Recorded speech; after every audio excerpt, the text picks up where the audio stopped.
Welcome to Shredder Fanfic. Like, subscribe, and hype video. Join members to gain early access to new videos. The main character, after dying, he gets reborn as Rick inside of Marvel. What will Rick do inside of Marvel? He has the powers of Rick. What is he gonna do inside of Marvel?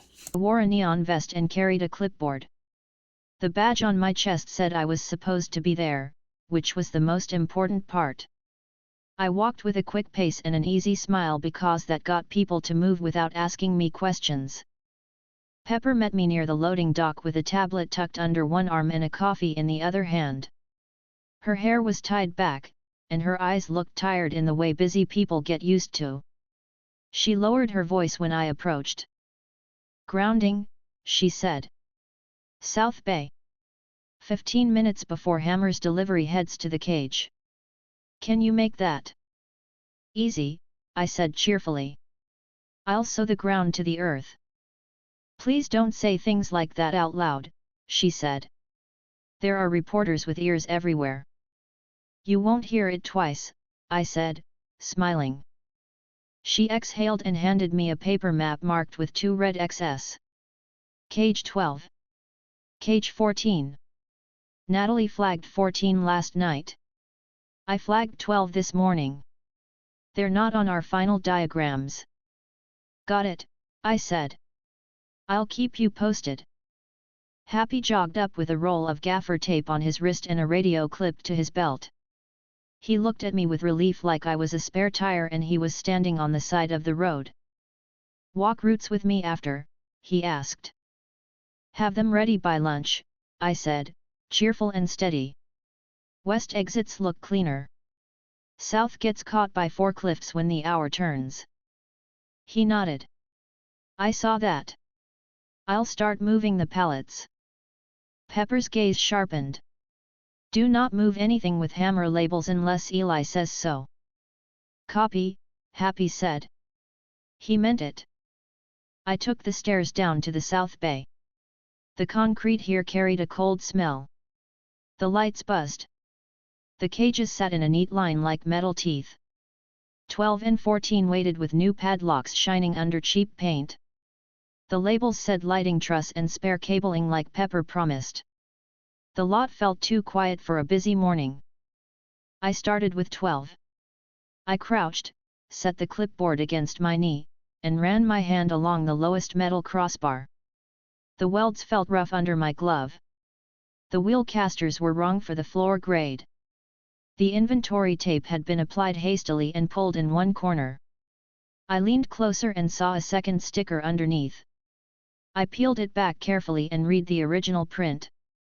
"Auxiliary power." The new label hit it. I put the tape down like it had annoyed me and stood. I unclipped the bag from my shoulder and pulled out the outlet tester, the ground impedance meter, and a battered screwdriver for effect. I hooked the meter to the bay's nearest permanent ground post and ran the test like I always did. The numbers returned clean. I moved to cage 12 and touched the frame with the probe. A faint noise bled in from somewhere behind the panel. I passed the probe again and got a tiny blip where there shouldn't be one. I looked up at the ceiling and frowned thoughtfully. A man in a yellow vest 2 aisles over glanced at me and then kept walking. I didn't wave him over. I turned to the back of the cage and found a cable run that wasn't in the building plans Pepper had given me. The conduit looked new. The screw heads were clean. The mount holes looked hand-drilled instead of anchored. I set the clipboard down, unrolled a ground strap, and clipped it to the cage frame. Then I pulled a short insulated screwdriver from the bag and loosened the bottom plate on the conduit. It popped open without a fight. Inside, a junction sat like a small, quiet promise.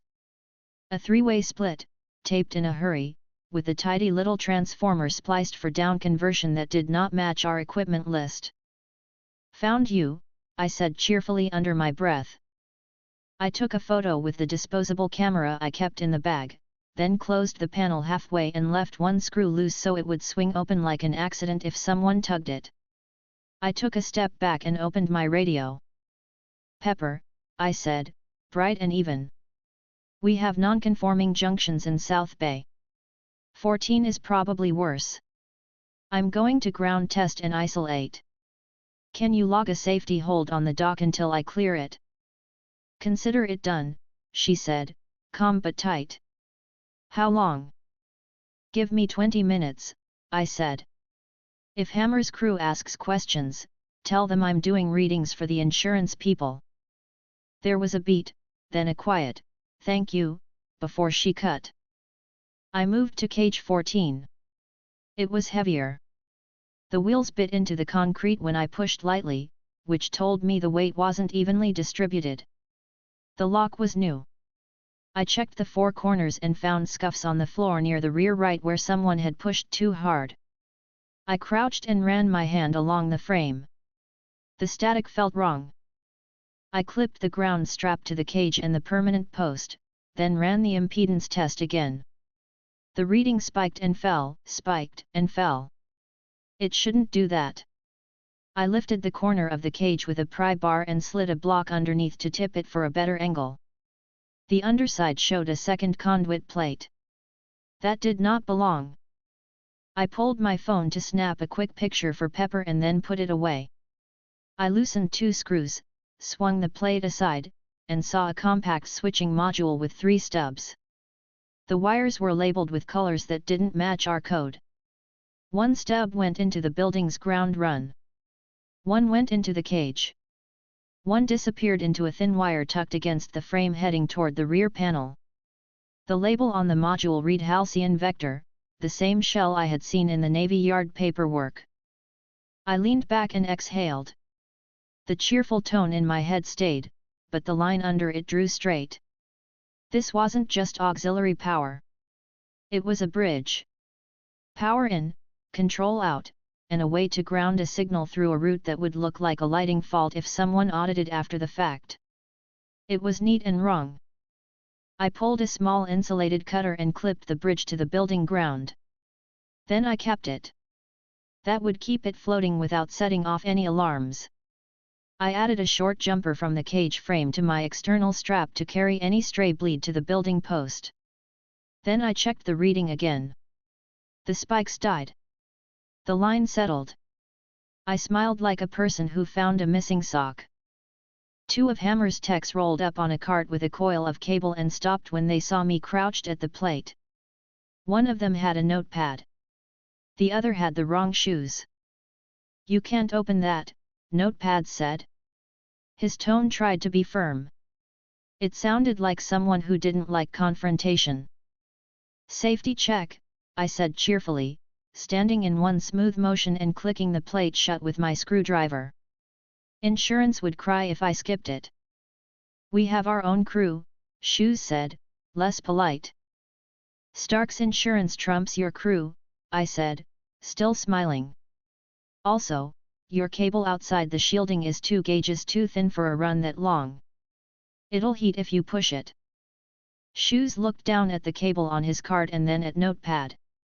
He didn't answer. Notepad tried again. We're on a schedule, he said. So am I said. Look at us, bonding. He blinked, confused, then pulled out his phone. Pepper's hold order must have hit, because he scowled at the screen and sighed. He nodded at me reluctantly. We'll wait. Great, I said. Appreciate the teamwork. They hung back.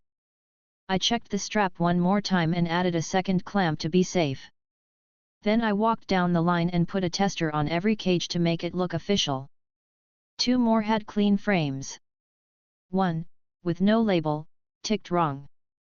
I added it to my mental list for later. Happy's voice came over the radio. You clear, Eli? Almost, I said. Give me 5. Then we walk. Copy, he said. I tightened 3 screws on cage 14, snapped the padlock back in place, and stood. I took the clipboard under one arm and walked to the bay door. The security guard on duty looked bored and suspicious at the same time. Hold still active, he said. Good, I said cheerfully. No one touches 14 without me clearing it. He nodded once. He understood authority when he heard it. I met Happy at the stage edge. He had a bundle of tape on his belt and a folded layout of the venue under his arm. We walked the west exit first. It stayed clear, even during the hour shift when deliveries clogged the south. The path to the parking loop had 3 turn points. All 3 had room for a car. I liked that. We walked the North Hall. It bottlenecked near a concession build-out. I didn't like that. We walked south.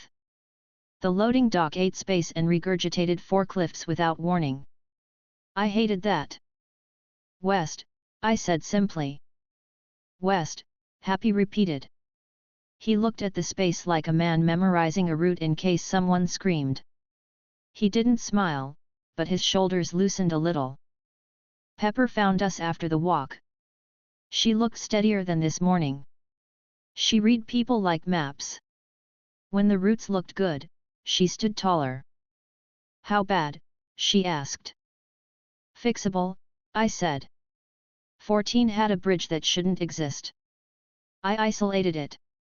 It'll look like I did a safety test and got precious about insurance. Her jaw worked once. Thank you. Anytime, I said cheerfully. Do you want a photo for your files? Yes, she said. Email it to me and print one for a folder. On it, I said. Also, please keep security away from the panel for an hour. If Hammer's crew tries to rewire it, I want to be the one touching it. I'll post someone, she said. Natalie knows. She's been watching the southern cameras all morning. Of course she has, I said. Pepper looked over my shoulder at the stage and watched as Stark's team raised a lighting truss. Tony's music engineer shouted something to the sound crew. The volume spiked briefly and then dipped. Pepper's face softened for a second when she looked at the stage. She loved this work even when it ate her day. Lunch? I asked. She gave me a strange look like she had forgotten about food, then rolled her eyes at herself. I'll grab something if I get a window.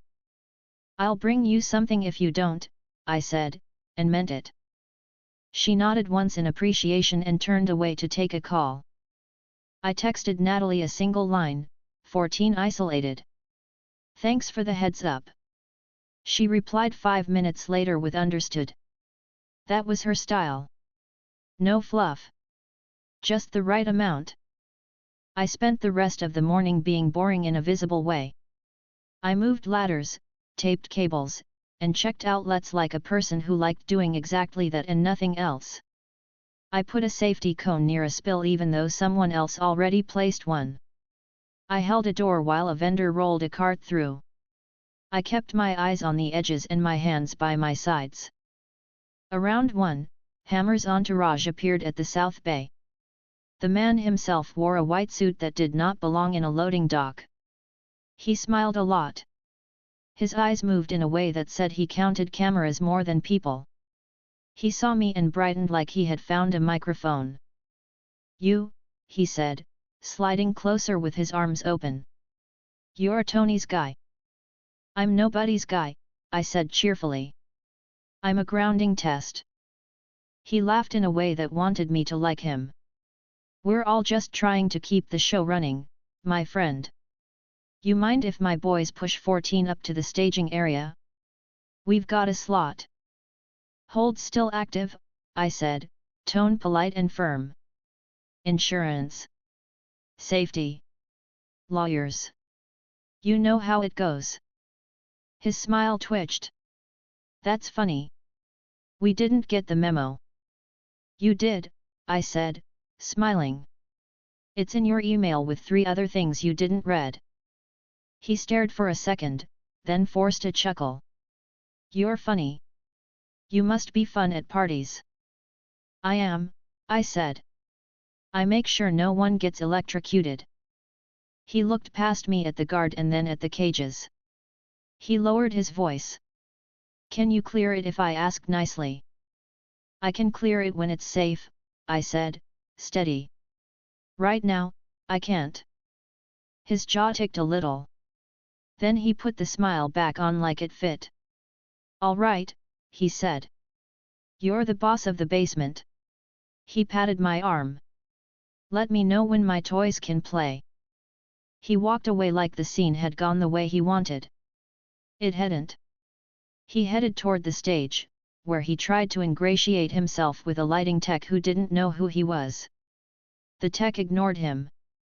That made me happy. I gave the guard a nod and slipped away to a side hall to email Pepper the photos of the junction and the simple note, 14 isolated. Bridge cut. Grounded. She replied with a single thank you and a dot that meant her attention was back in 3 other rooms. Natalie appeared beside me without noise. She had traded the blouse for a work jacket with a nondescript logo. It made her look like any other contractor, which was the point. 14, she asked quietly. Neutral now, I said. It'll sit there until someone dumb touches it. Her gaze flicked past me to the bay, then back. Can you be near here during the afternoon delivery window? I was going to be here anyway, I said, cheerful. Do you want me stationary or drifting? Drift, she said. If they see you standing over it, they'll try elsewhere. Copy, I said. She looked like she wanted to say something else, then didn't. She touched 2 fingers to the edge of the jacket collar, a small habit of someone checking a seam, then moved on. I paced the bay perimeter for another hour. I checked cage 12's panel and found it untouched. I checked 14 and found 2 new fingerprints on the lock that weren't mine. I made a mental note of the swirl patterns.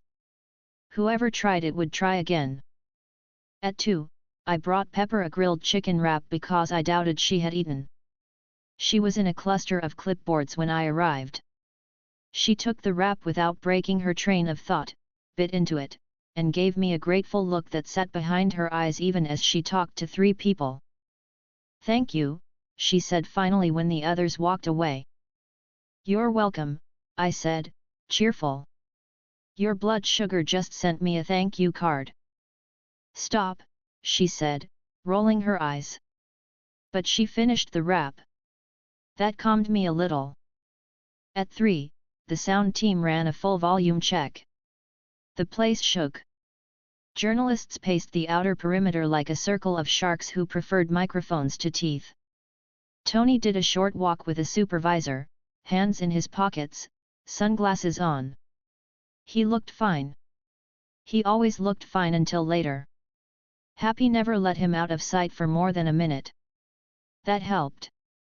At 3:30, Hammer's team came back in force. 4 workers, 2 carts, fresh badges from a stack. They moved like a crowd that wanted to blend. I watched from the side while pretending to adjust a cord wrap. The guard checked their passes. He nodded. They moved to cage 14. I stepped in with a focus that didn't show on my face. Hold still active, I said, friendly. Notepad made a face. Come on. We've got a stage slot.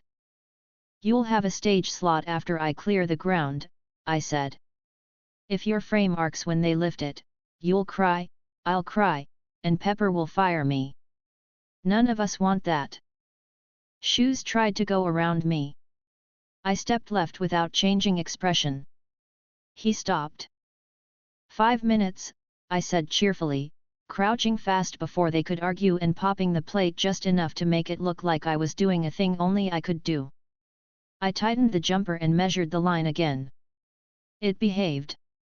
I made a show of writing down numbers, then clicked the plate shut and stood. All right, I said. Move it, but slow. No bumps. They pushed it toward the freight elevator. I walked with them for 10 steps to make sure no one leaned on the lock or pulled a stupid trick. They didn't. They grumbled under their breath like men who needed a better plan. I smiled and peeled off back toward the guard. As they reached the elevator, I noticed a thin wire run trailing under the rear skid that hadn't been there this morning. It caught under a lip for a second, then popped free. It ran through the cage and looked like part of the cable spill. It wasn't. It connected the internal frame to a small connector hidden under the edge. I made a note and did nothing in that moment. If I cut it there, I would stick my hand inside a trap in a hallway with 6 sets of eyes. I waited. I radioed Pepper. 14 moved to staging, I said, steady. Looks quiet now. I don't like a wire run on the rear skid. Might be nothing. Logging it, she said. Do you want me to send someone? No, I said. I don't want them spooked. I'll handle it later. Copy, she said. I spent the next hour near the stage, moving gear and answering questions I wasn't asked. I kept the snare canister clipped inside my vest where no one could see it. I kept the jammer in my pocket. I kept my voice cheerful whenever someone said something annoying. It made them underestimate me. I liked that. Tony passed by again with a quick glance. You good? He asked. Always, I said, bright. He gave a thumbs up and kept walking.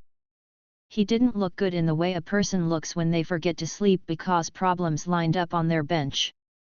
He looked determined. That was almost as good. At 5, the press room filled. At 6, the final rehearsals started. At 7, the public would come. The timeline lined up with what I remembered and matched the energy in the room. The building carried a thrum that meant too many people would be breathing the same air soon. I double-checked the west exit route with Happy, walked the hall with him from stage to door 3 times, and pointed at a pillar that would snag people if they panicked. Move that trash can, I said. He moved the trash can. He looked at me like he wanted to say more, then didn't. He clapped my shoulder once and moved on to yell at someone about a forklift parked in the wrong place. This was his battlefield and he knew every corner better by the minute. I slid back down to the South Bay and took the long way to staging. I found cage 14 near a truss. 2 of Hammer's crew stood nearby talking about nothing. I kept my distance and used the peripheral of my vision to check the lock. It had been opened once and closed again. My jumper held. The thin wire on the skid now connected to a panel on the truss that had been labeled dummy power. The sticker looked fresh. The screws looked untouched. The panel had no scuffs.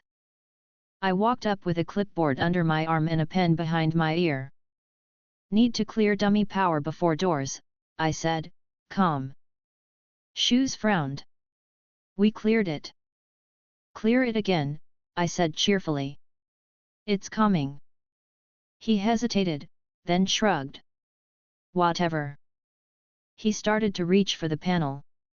I stepped in with 2 fingers and tapped his wrist lightly. Let me, I said with a grin. If it pops, I'm the one who gets yelled at. He laughed without humor and stepped back. I unscrewed the face with quick short turns and lifted it off just enough to see the tiny connector inside. It was the same module I had found on the underside plate. It was smaller. It had been stuck on with double-sided adhesive. I eased it free and slipped it into my sleeve while I pretended to check the bus. Then I put the face back on and tightened 1 screw as slowly as I could without being suspicious. Looks boring, I said cheerfully. You're all set. Shoes grunted. Good. I walked away and only let the tension drop from my shoulders when I turned the corner. I took the small module out of my sleeve and looked at it under the light of a utility room. It was a simple relay with a signature I had already logged. It would have carried a signal along a frame at exactly the wrong time. It was cleanly built and sloppily installed. I wrapped it in a piece of tape and slid it into a small bag. I radioed Pepper again. Dummy power panel had a sticker. Perfect screws. I removed a ride-along relay, I said. Log that in your untitled file. Logged, she said. Her voice sounded short, which meant she was juggling. How many more? 2, maybe 3, I said. I'll pick off what I can without making noise. "Thank you," she said, and cut. I checked my watch, breathed slow, and walked one more loop. Cages 12 and 14 now sat on opposite ends of the staging area. Cage 12 had been rotated. The panel I had opened earlier faced the wall, which was cute. I wrote a note that said cute and showed no one. Doors opened at 7. People flowed in with the kind of sound bodies make when they move as one. Music rose. The stage lights warmed until the air felt baked. Tony vanished behind curtains.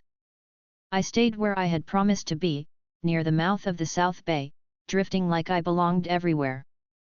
Natalie stood on a catwalk 2 levels up, hands on the rail, looking like a contractor on a break. Her eyes tracked the movement patterns. She had already mapped every route. She would see any drift. She gave me the smallest nod when our eyes met. Then she looked away. I checked the jammer in my pocket with one hand. It sat quiet and ready. I checked the snare. It sat where I could reach it in 1 second. I watched the routes in my head again. West was still clear. North still bottlenecked. South still bad.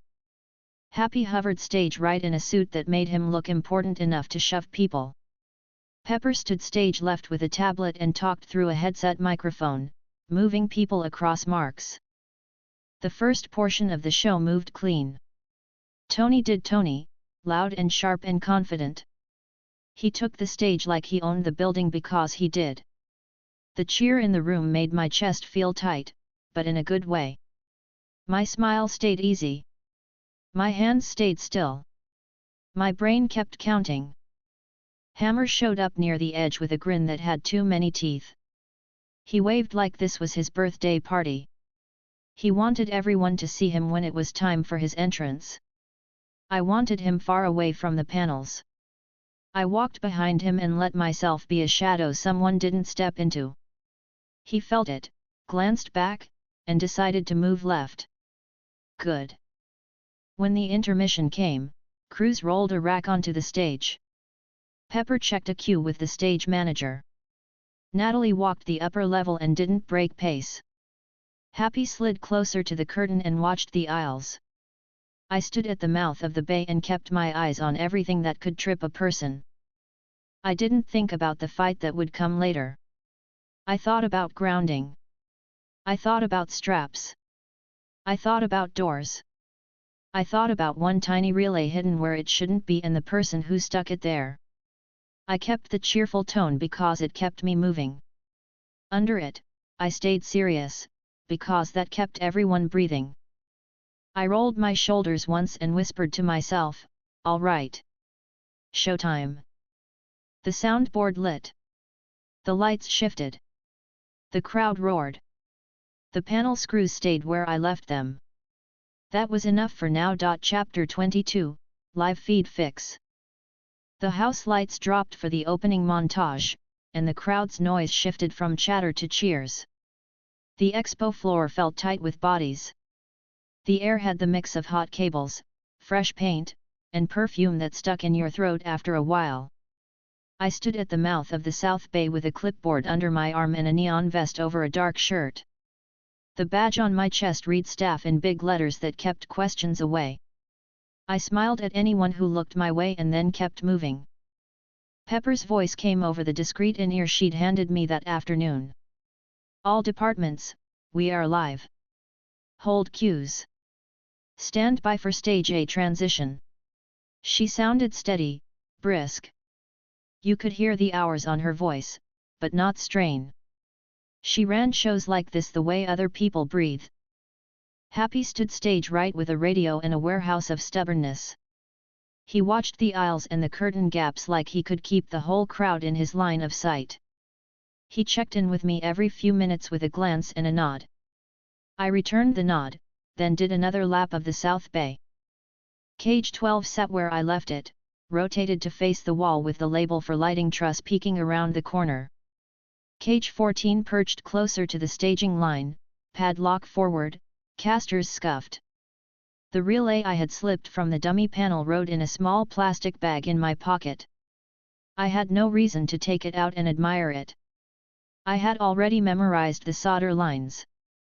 Two of Hammer's techs leaned against a loading dolly nearby, flipping through a printed run list like they were actors learning a script an hour before curtain. One of them had swapped his shoes. Good. He had listened to the floor. The other tapped a foot against the dolly wheel in a rhythm that didn't match anything playing inside. He saw me, straightened his back, then went back to pretending the list made sense. From where I stood, I could see a slice of the stage through the side masking. Stark music hit with a punch. The crowd rose like someone had told them to stand. Tony walked through the haze with his arms out, in a suit, no armor, just charisma and lighting. He hit his marks like he'd written them, because he had. Stark Industries is proud, the announcer said. The words blurred into cheers. I let it wash around me without getting in my head. My job stayed the same. Watch the lines. Keep the South Bay quiet. Fix anything that tried to be loud. A minute into the next sequence, my handheld meter buzzed. The little bar on the display dipped and rebounded. The line didn't panic. It sagged like something pulled a sip from the power line where it shouldn't. I watched the numbers for 3 full seconds before moving. They dipped again, harder, then returned. The timing matched a backstage rotation. I clicked the mic. Pepper, I said, cheerful and tight under it. South Bay just kissed the floor and came back. Not a full drop. A dip. Copy, she said. Time. Mark 19:12, I said, reading the wall clock. I'm moving. Go, she said. I stepped off the wall, crossed the bay with a brisk walk that didn't look like panic, and slid behind cage 14. I clipped a ground strap from the cage frame to the permanent ground post and watched the meter. The line wobbled again, then steadied. I followed the cable run to the junction plate I had opened that morning. The screws I'd tightened sat where they should. I touched the plate with the back of my knuckles. It ran warm when it shouldn't. Happy, I said into the mic quietly. I need 90 seconds at South Panel. If anything happens on stage, steer west, and don't ask me why yet. Copy, he said. You could hear him moving even through the radio. He was ready to push if he had to. I knelt at the plate and loosened the bottom corner. The face swung open. Inside, the small down converter I had isolated earlier sat with its leads neatly taped. The tape had fresh fingerprints. Someone had tried to retie the bridge. They were not good at it. The insulation had a nick in it where a stripped section grazed the junction. The nick had probably made contact with the frame when the cage moved. That would explain a sip from the line whenever someone bumped the metal. Okay, I said under my breath, calm. You wanted attention. Here it is. I peeled the tape, cut the rebridged lead with a short insulated cutter, and capped it with a quick twist. I wrapped the cap in another layer of tape and secured it to the side with a zip tie so it wouldn't move if someone rattled the cage. Then I laid a heavy copper jumper between the cage frame and a second ground stud on the wall so any stray ghosts would have no excuse to go wandering. The meter steadied. The house lights dimmed further as Tony launched into his bit. The crowd roared. In my ear, Pepper said, we felt that. Gone now. Can you pin it? 14, I said. Same panel. Someone tried to get cute. It's boring now. Log 1913. Panel 4SB. I'm logging, she said. Her breath let out audibly. Thank you. I closed the plate, tightened all 4 corners, then added a small piece of gaffer tape across the edge. It was a trick that kept bored hands from fidgeting with screws. Someone sees tape and assumes they shouldn't touch it. It's not high-tech, but it works. I stood slowly, clipped the strap, and checked cage 12 for anything similar. The panel I had found there earlier sat behind the stored riser. The screws had a tiny numar on one head. I filed that away. I left it closed. I didn't want to be caught with a second panel open during showtime. My meter buzzed a different tone. The little bar jumped, then settled.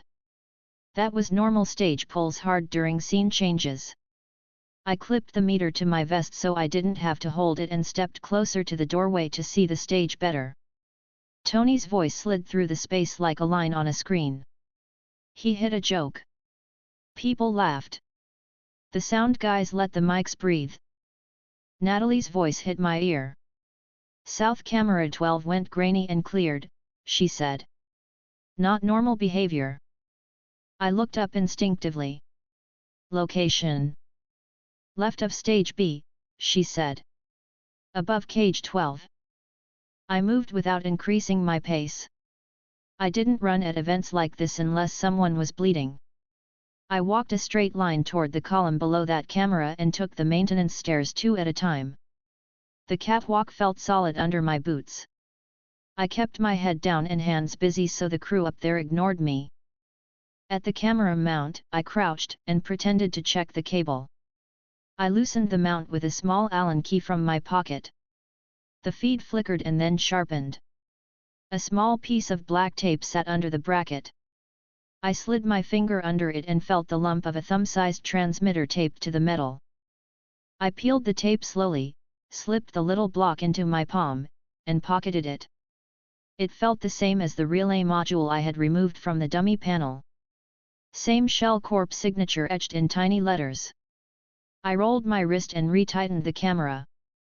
Then I pulled out a rag, wiped the mount clean like I was doing maintenance, and stood. Camera 12, I said softly into the mic. Was a transmitter. It's gone. Feed should be clean. It matches the relay family. Copy, Natalie said. Pepper. Logged, Pepper said. Thank you. I put the Allen key back in my pocket and took the stairs down. At the bottom, the air thickened with audience heat. I let my face settle back into a smile and returned to my South Bay post. The meter stayed steady for 2 minutes. Then it dipped. Not like before. A quick hiccup, then stable. I looked left. A forklift turned, bumped a riser, and rattled the pallet. The swing of the bump matched the dip. That told me the frame was still sensitive even if the bridge was cut. Fine. I added one more jumper strap across a different point so the frame would have no reason to go hunting for ground through a panel. I walked the west route again, checking trash cans and bottlenecks and the way the crowd pressed near the side doors. Happy met me at the corner of the curtain with a look. That face, he said. Small dip, I said cheerfully. Handled. But don't make me beg, West, if you have to move him. West, Happy said. He tapped his radio. I set cones. Good, I said. You're a machine. He frowned at the stage and then at me. You got that net thing? Always, I said. I patted the vest where the canister rode invisible. And a sleepy box for dumb drones. He grunted. Good. A tech in a headset jogged by with a coil of cable.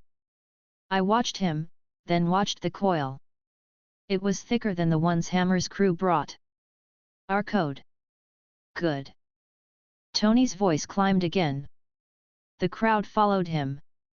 He knew how to make a room move. Pepper's tone over comms stayed even. Natalie's check-ins came at clean intervals. The whole place had a pulse.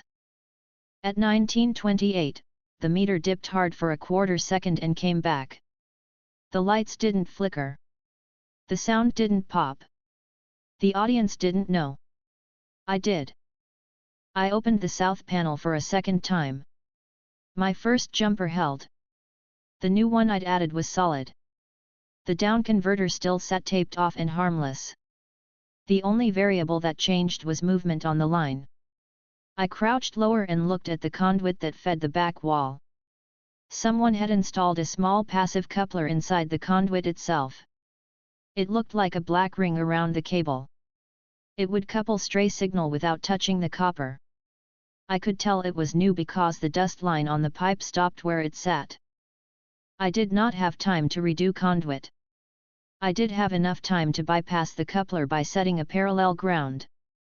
I anchored a heavy temporary bonding jumper from the incoming conduit mount to a spare ground bar with self-tapping screws, then tightened them until the metal creaked.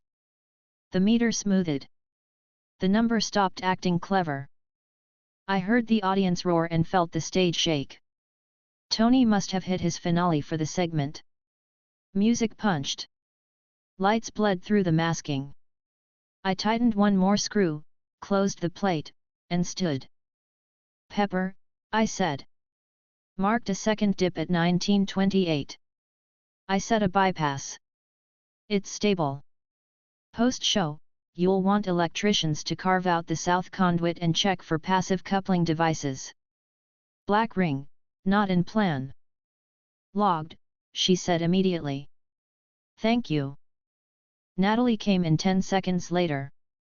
2 camera feeds stayed clean during the dip. "Interesting." "Because we choked the ring," I said. "Good. Keep those feeds rolling." "Will do," she said. I took a breath and let my shoulders fall. The serious line that had been sitting in my chest lowered one notch. My smile came back easy. I walked the perimeter again with the steady pace of a person who belonged everywhere and nowhere. The first act closed. The screen fell. The intermission cut was ready. Crew moved with purpose. Hammer's people pushed at the edges like a group that wanted to be on stage. Happy intercepted them without making a scene and guided them to staging with an amiable hand on a shoulder that felt heavier than it looked. The South Bay felt like a room in a normal building for a moment. The panels didn't hum. The meter took a nap. I allowed myself a sip of water from the bottle hanging off my belt and scanned the room with fresh eyes. Cage 12, steady. Cage 14, steady. Dummy panel, taped and dumb. Camera mount, clean. Floor, swept. Guard, alert. Techs, bored and underpaid. I texted Pepper a one-liner, south stable. Bypass holding. West route still clean. A dot appeared in the typing indicator, then nothing. She was moving. Fine. She would read it when she could. I walked to the stairwell and leaned on the cool railing for 10 seconds. I closed my eyes for 4 breaths, reopened them, and headed back to the door to stage B. A stagehand waved me through as if I had been there all day and all week. That was the idea. Tony's little intro video played on the big screens during the changeover with cuts of jets and spliced press. The crowd ate it up. Hammer's name flashed on the lower graphic of 2 monitors near the South Bay. People did not clap for the lower graphic. Hammer would pretend not to notice. The dip did not return. The bypass worked. That did not mean I relaxed. It meant I added check the ring permanent to my post-show list. "Eli," Happy said quietly on the mic. "Hydration." "I'm hydrated," I said cheerfully. "Pepper." "Busy but alive," he said. "She's with stage." "Copy," I said. 2 of Hammer's crew ducked behind a pipe to smoke. They tried to hide the cigarette. They failed. I walked over with my clipboard and smiled. "You cannot smoke down here," I said in a friendly tone. "If a cable coughs, we all go home sad." They stubbed the cigarette and apologized like kids caught by a gym teacher. I waved it off and cracked a joke about nicotine patches for cable management. They laughed. They put the cigarette in a pocket. They did not light another one. Natalie murmured, "2 men in hats at bay door." "Not ours." "Eyes on," I said. I stepped into their line of sight and adjusted a cone like I had been assigned to guard plastic. The 2 men looked my way, then turned back toward the outer corridor. They weren't moving tools. They were watching. I clocked their shoes, their hands, and the way their eyes slid over locks. I angled my body so I could see both cages and the door with one small turn of my head. The men left 2 minutes later when the guard asked them if they were lost. They didn't answer. They went away. I logged their faces in my head. The show ticked forward. The public only saw what the stage offered. The bay saw the rest. I stayed in the gap. At 1951, my meter buzzed a different warning. Not a dip. A quick noise spike, like a handshake. It was faint and came from above, not the floor. I looked up. The light grid sidearm had a small junction box where 2 runs met. The screw on the lower left corner had a new mark, thin and recent. No one should have touched that after load-in.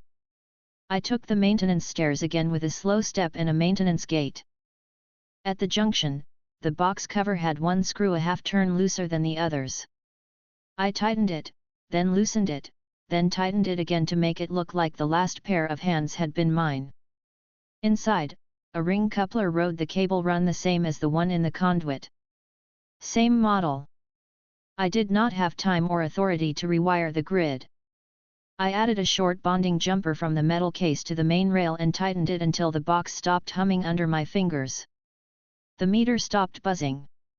I closed the cover and returned to the floor. Pepper, I said. Found ring at light junction above south. Grounded case. Will need removal after hours. Logged, she said. Her voice had someone else talking over it. She didn't apologize. She didn't need to. Thank you, Natalie added. Always, I said. The rest of the block went smooth. No more DIPs. No more hiccups. The audience kept the noise high and the pressure constant. I checked the snare in my vest again by touch and kept the jammer in my pocket with my hand around it once for a long breath, then let go. I moved to stage left to check the west route one more time. Happy stood there, arms crossed, listening for trouble through his radio. He looked at me and raised a brow. Alive? He asked. Annoyed and hydrated, I said happily. The system is stable. That won't stay true forever, but it's fine right now. He exhaled through his nose, half laughing. You're a ray of sunshine. I know, I said. Music swelled again. Tony came back on stage with a cleaner suit and a sharper line. He was prepping for the next big thing. The schedule said demonstration. The real world said Hammer was going to try to make his entrance. My brain ran the next 10 minutes like a tape I already own. I knew what it looked like when someone like Hammer decided to show the world he could do what Stark could do. I kept my face loose and my tone light anyway. I sent Pepper one last note, bypass built. 2 rings found. 1 relay removed. West route staged. Happy ready. She sent a dot and then, understood. I checked my watch, smoothed the tape on the south panel one more time, and adjusted a cable tie like it had been bothering me for hours. The next cue called everyone's attention back to the stage. Hammer's voice came over the sound system from somewhere safe. He said his name 4 times in 2 sentences. People clapped because they were told to. I smiled at nothing and watched the corners. The South Bay held steady during his first minute on the mic. The meter line didn't move. The cameras stayed clean. Natalie didn't say anything. That meant she was seeing the same thing I was. I rolled my shoulders once, counted down quietly, and felt the building shift gears as Hammer signaled his team to roll the next set piece into position. All right, I said to myself, cheerful and calm. Let's work. Chapter 23, Cutting the South Ring. Hammer took the stage with a grin like he was selling the first sunrise. The crowd clapped because the screens told them to. I stood at the mouth of the South Bay with my clipboard and vest, watching the corners and listening to the tone of the building. The meter on my vest read stable. The bypass I laid into the south conduit held. My fingers tapped the jammer in my pocket once, then let go. I kept my voice light in my own head because it kept my hands quick. Hammer did the warm-up. He said innovation twice and America once. He tossed out branch names like confetti. Army, Navy, Air Force, Marines. He reached, the lights shifted, and the drone ring rolled into position behind the side masking. I could see the edges from my angle. The armature rails shimmered with that steady pre-power glow that meant the controllers were waiting for a handshake. Pepper's voice came clean over comms. Stand by. Transition to demo 1 in 10. Happy, stage right. Eli, South Bay. Natalie, confirm camera grid. Grid is clean, Natalie said. All eyes are on stage. Copy, Happy said. I could hear him setting his feet. I'm here. I said, cheerful and steady, South Bay stable. I'm in position. Hammer through to the screen. A graphic bloomed with branch logos around a stylized circle. The ring's status lights came up in sequence. That wasn't Stark code. It was different timing. I clocked the cadence and breathed out. It was the same rhythm I watched Vanko draw on a box at the hangar. My jaw tightened and then loosened again. Power to ring, a stagehand muttered near the bay. The drone armatures hummed. The first wave rose. The crowd loved it. Dozens of metal bodies lifted, their searchlights swinging gently in a choreographed line. My meter buzzed once with an expected draw. The line held. Good. Hammer spread his arms and let the applause hit him. He turned toward the wings and gestured big. He was about to name them. I didn't care. I watched the status LEDs on the south rail switch from idle green to engaged blue. The handshake protocol hit and settled. The timing ticked. 2 seconds. 4. 6. Then the wrong blink. It was small. A ripple across 3 units at the south node, then a cadence change across the whole ring. The control tone got sharper, cleaner. The drone lights narrowed. The formation tightened. That wasn't Hammer's operator driving anymore. A different hand had slid onto the wheel.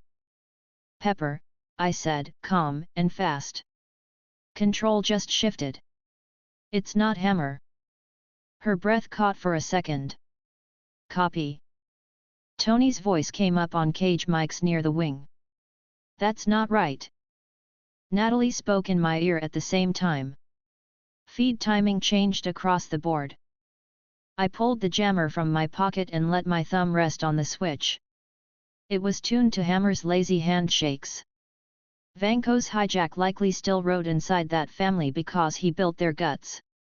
My job was to shrink the set over people's heads without tipping the whole building into darkness. Happy, I said, voice light but clipped under it. If it goes, steer him west. Don't wait for my okay. Already on it, he said, tone tight. Hammer shouted something about autonomous. The crowd roared again, not understanding anything yet. The front row of drones rose another 10 feet. The ones over the South Bay rotated half a degree too far right and held for half a breath. That lined them up with the audience lanes, not the stage. My stomach went tight. That was my line. People I cared about were in those lanes. Pepper. Happy. Tony behind the curtain. Staff. I didn't joke about this part of the job. I became precise. I moved 2 steps deeper into the bay and slid between the armature supports until I could see the south node's maintenance face. The cable bundle for this node ran through the panel I had taped earlier. My tape was intact. Good. The feed to the armature still flowed. Good. The node's LED flashed the same lazy hello I had recorded on Hammer's recon drones 2 years ago. Perfect. I pressed the jammer's switch. The indicator blinked green. The kin inside hummed once, then quieted. I angled its mouth toward the south node and let it listen. The first handshake passed. The jammer didn't react. The second came with an instruction to rise 3 more feet. The jammer flicked a soft response. The south node stuttered, accepted the fake acknowledgement, and hesitated by a fraction before it pushed the instruction downstream. The drones above my head hiccuped. 2 dipped half a foot, then held. No one in the seats noticed. Pepper would if she looked at the right screen. Happy would if he watched the reflections. I watched the lead pattern change with the kind of attention I used when I tightened a weld that couldn't fail. The jammer's light held green. That meant I hit the band I wanted and nothing else. The house audio stayed clean, cameras stayed clean, and Jarvis didn't complain in my ear. Good. On stage, Hammer leaned into a line about bringing Iron Man to the military. Half the room clapped on cue. The other half clapped because everyone else did. The drones fanned out wider, but the southern quadrant lagged by a half beat. I shifted my stance and drifted the jammer's aim a hair left so my cone kissed the next node in the chain. The handshake hit, and the reply lulled it. The lag increased. 3 of the southern drones now flew like a tired man in a parade, keeping up because everyone else was moving. Tony stepped into the side light, not on stage, just in the shadow of the curtain, mask off. He looked up and frowned. He tapped his wrist. He spoke into the mic tucked under his collar. I couldn't hear him. I didn't have to. I knew what he said. Something about Hammer not having authorization to control drones near civilians. Something else about shutting it off. Hammer kept smiling because he thought the smile was the tool. The new control Vanco pushed a test vector at the whole grid. I felt it as a shift in the pattern more than a reading. He pulled them into a formation that hugged the arc of the stage so the cameras would get a clean shot. The south quadrant didn't move as clean. He would notice. The jam had to stay boring, not obvious. It needed to feel like dithering and bad cable runs, not an attack. Pepper, I said, tone even and quick. I'm narrowing the south control cone. You'll see a slight lag. It's me. Copy, she said. Her words came fast now. Happy, west is clear. Confirm. West is clear, Happy said. He sounded like he had one hand on a door and the other on a person. The drone snapped from parade to point. The center group pivoted to face the curtain gap. The south group tried to copy. My jam sat on the handshake and wrote it a lullaby. The south ring ate its own tail for one cycle and stood still. The formation went asymmetric. The cameras would crop if they were smart. The crowd might think it was a flourish. I didn't look up. I kept my eyes on the node and my thumb on the rocker. In the wing, Tony stepped into the light, mask in hand. He looked directly at Hammer. You could see the line of his jaw even from the bay. He was done being polite. He didn't shout. He didn't need to. Hammer tried to talk louder. The drones behind him started to roll forward, one line at a time. Tony, Pepper said into the COMM. Don't go on stage. Wait. He didn't answer. He walked past the curtain. The audience went wild. Stark was on stage. That was their headline. The ring shifted. The lead group turned from the crowd to him. The posture changed from show to target. I didn't have time to think about cables. I did what I set out to do. I narrowed the cone further and slipped it onto the South Pack's lead channel. The jammer stayed green. The signal went honey thick. The South cluster hesitated again and then stepped down one action in its stack.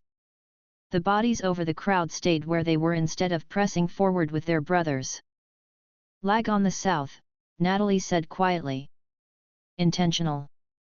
Intentional, I said. Understood, she said. In her tone there was a small acknowledgement I didn't need and heard anyway. On stage, Tony tore into Hammer's show with one sentence and a stare. Hammer tried to spin. The hijack did not care. The center drones lifted weapons they should not have had. The audience noticed then. They started to murmur.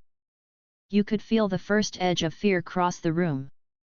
That edge meant someone could get stepped on if the wrong thing happened next. Happy, I said, lighter than I felt, prepare to move him west when he runs. Do not wait for a cue. Copy, he said. His breath shortened on the line.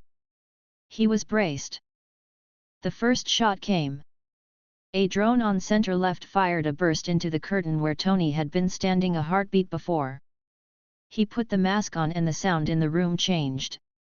Metal on and people believing they were safe because the bright thing they knew was on their side. They were not safe in the south lanes yet.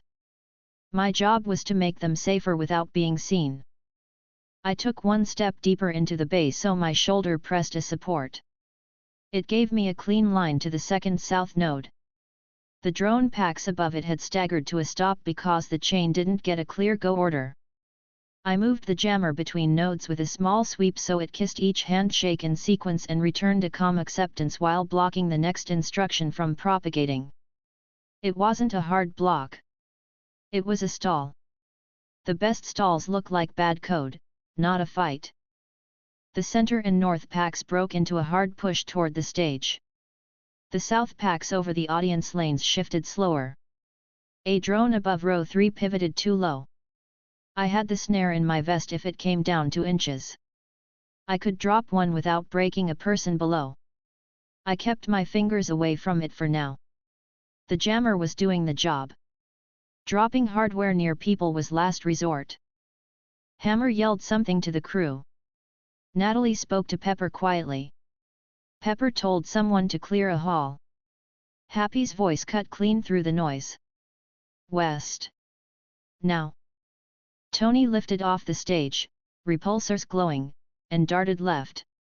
A drone fired and tore a strip out of the set behind him. Confetti rained. The crowd screamed for real this time. Fear surged toward the exits and bounced off ushers trying to manage flow. I kept the jammer square on the south node and breathed steady. The lag kept the pack above my head from joining the front wave. It reduced the load over bodies I cared about. Good. 2 drones resting on the south armature suddenly dropped from the rig under their own power and started to lift. Vanko was pushing for redundancy. He wanted every bird in the air. He'd override local lag and throw fresh units into the chase. I didn't have a second jammer tuned to a different band in my pocket. I had one, and it was doing 3 jobs already. I slid my back along the support and reached into my bag for the clamp tool. The nearest drone had an access panel where its arm met its body.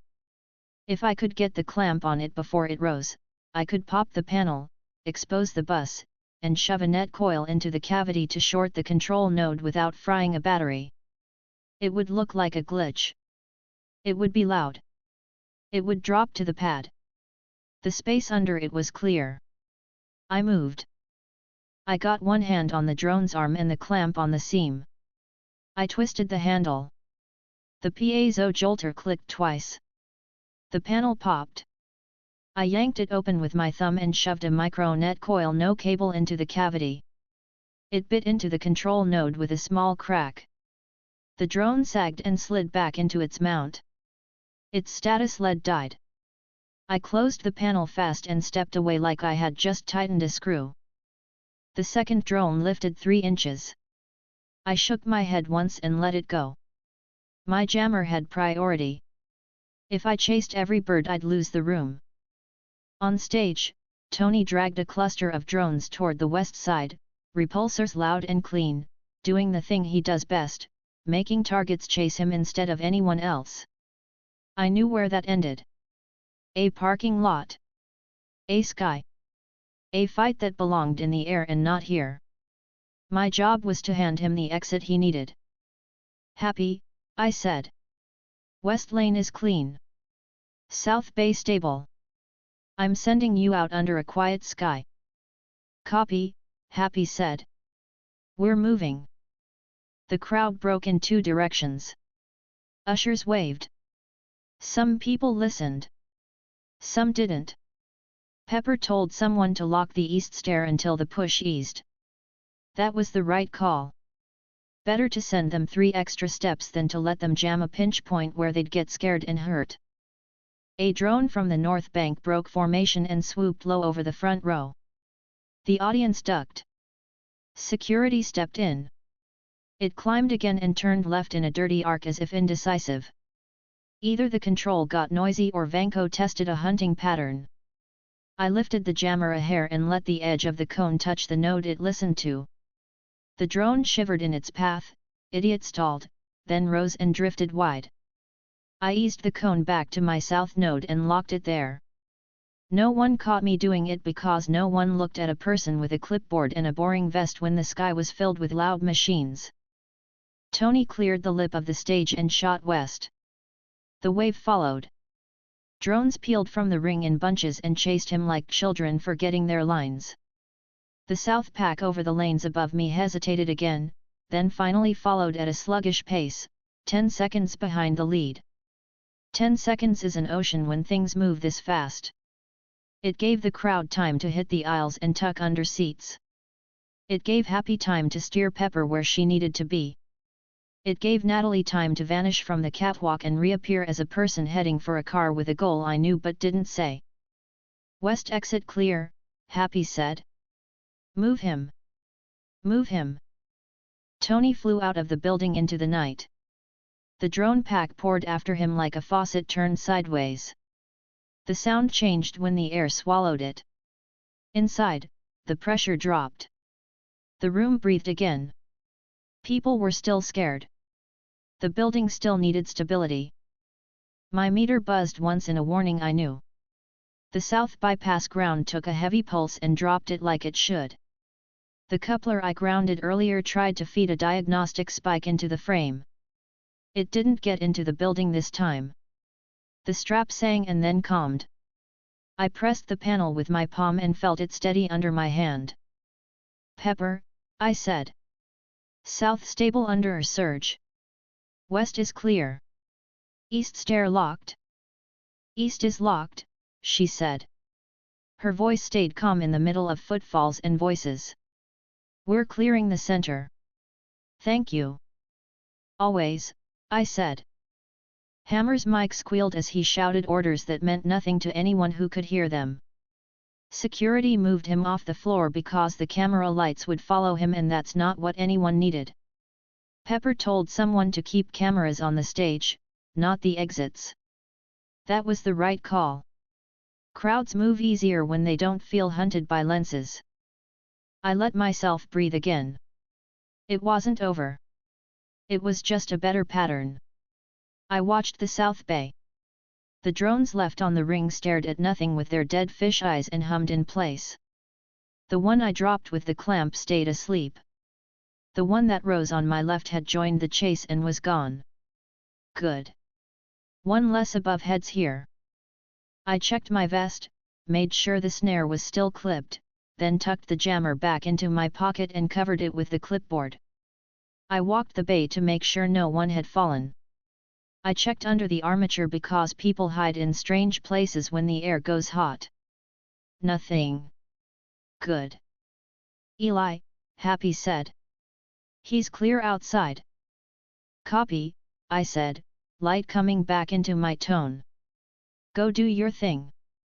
Always, he said. You could almost hear him grin even now.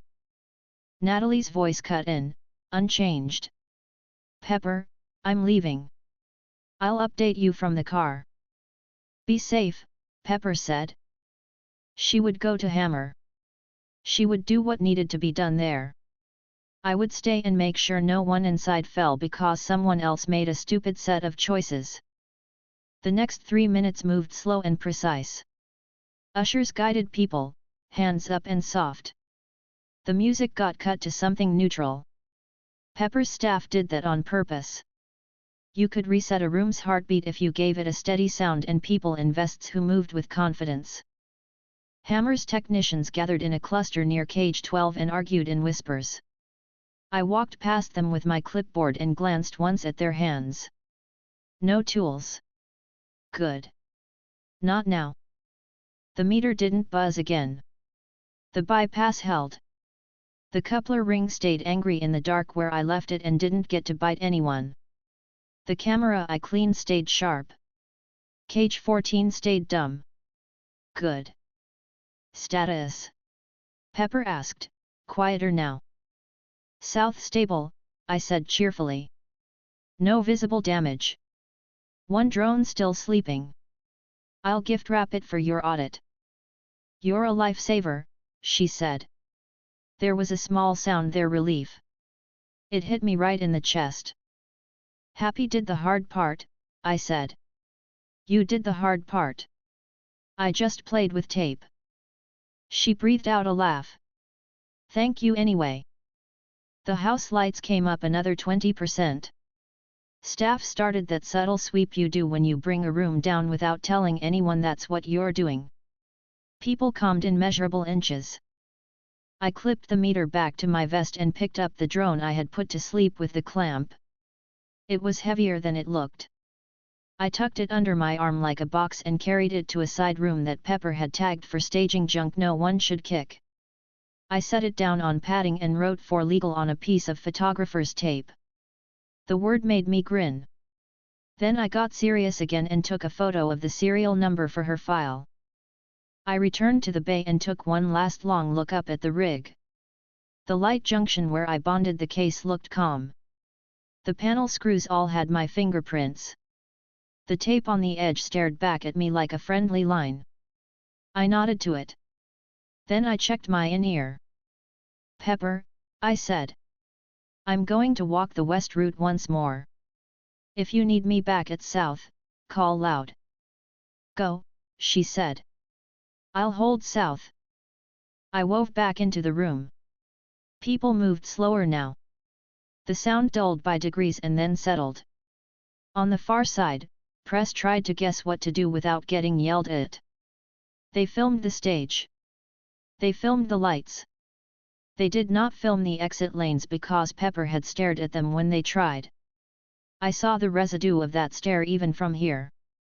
Happy stood by the west door and let his shoulders drop 1 inch. He caught my eye and nodded. His mouth curved. He looked at my vest and then at my pocket like he knew I'd done something only I cared to explain. He pointed with his chin toward the outside. I didn't go. My place was here until Pepper said otherwise. I kept my steps even. I kept my tone light whenever someone asked me for directions. I pointed them toward seats and water. I told one man he couldn't go backstage to get his girlfriend because that would slow her down. He nodded like a person hearing truth and stayed put. 10 minutes later, the building felt like it remembered it was a convention space again. The air stayed thick and hot, but the danger edge had dulled. Pepper's voice came normal over comms. Thank you, everyone. She rarely said that over the net. When she did, you felt it. I stood in the South Bay and looked at cage 14 with the tape over the plate and the jumper humming softly with the last of its borrowed load. Good job, I told it quietly, because talking to objects when they behave is my habit. Then I sent Pepper a clean, simple line: South ring reduced. West exit used. Bypass and bonds ready for audit. 1 captured drone staged. She sent a single word back: received. I clipped my radio, checked the snare one more time, and leaned against the cool concrete for exactly 5 seconds. Then I pushed off and went back to work. Chapter 24, Evidence in Plain View. As the room settled, the South Bay felt like a normal loading dock again. The hum eased. The crowd noise shifted from fear to confused chatter.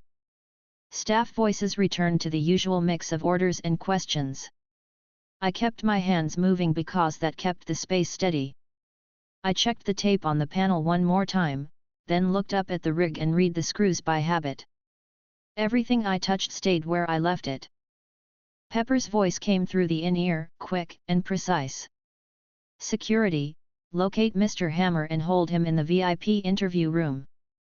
Do not make a scene on the floor. Quiet, please. I smiled to myself. That tone meant she was done being polite.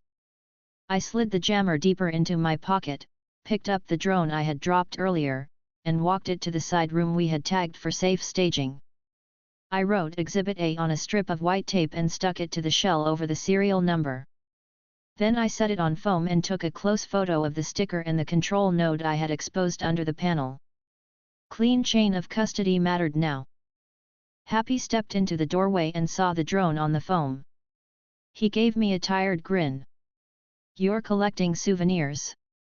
Court-friendly souvenirs, I said cheerfully. I handed him a small plastic bag with the relay module I pulled off the dummy panel and the thumb-sized transmitter from the camera mount.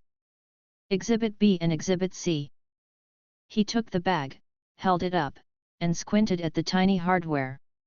These go to Pepper. They go to Pepper, I said. And tell legal to bag and tag in front of you. No mixing. He nodded. Got it. He tucked the bag inside his jacket and glanced at the drone. This thing going to wake up? No, I said. I cut its brainstem. Happy chuckled, then sobered. Pepper's having Hammer moved. You want to be there? I want to reset south panels and write down every change I made in a way that passes audit, I said lightly. If I walk away now and someone yanks a wire, everyone's night gets longer. He lifted a hand in a small salute. Do your magic. I'm just a guy with tape, I said happily. He left at a jog. I pulled a legal pad from a drawer and wrote a clean list. Time, panel number, change, reason, test. I printed each letter clearly. I didn't trust anyone who writes logs with flourish. I noted the bypass, the two bonding jumpers, the isolated down converter, and the removed ring coupler.